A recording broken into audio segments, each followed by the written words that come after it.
All right, so we are in the engine bay of this BMW. This is the mass airflow sensor. As you can see here, the air filter housing.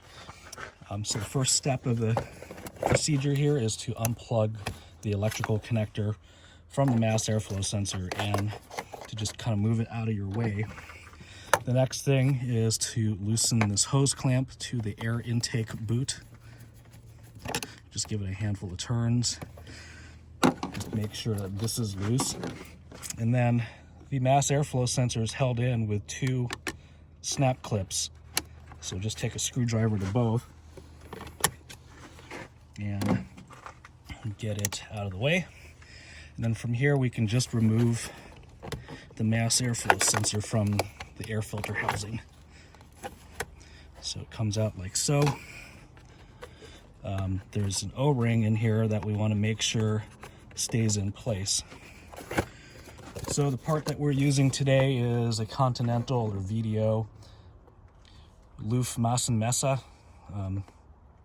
German-made part. I've had pretty good luck with these.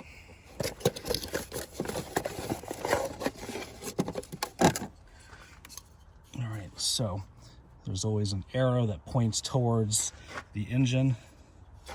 Everything is like the other one. I did notice that this one is a made in China aftermarket part. So this is more or less the real deal.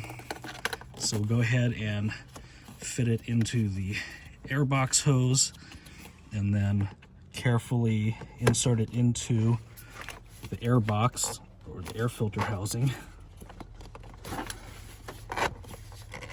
We want to make sure it seats properly. All right, and line it up with the clamps here.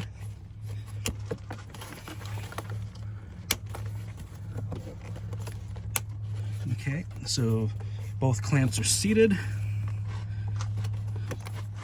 We'll get the hose clamp tightened down.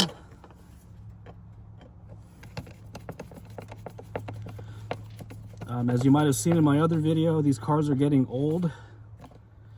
You definitely want to make sure that this air intake boot is in good order.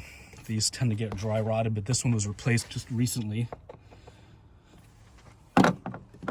See my earlier video on that. And lastly, we'll plug the electrical connector back in. And from here, we will use a scan tool to reset any fault codes in memory, and then take the vehicle for a test drive to make sure that everything is working properly. Anyway, I hope you found this video helpful. If you like this video, please click the like button and subscribe to my channel for more content like this. Thanks, and have a great day.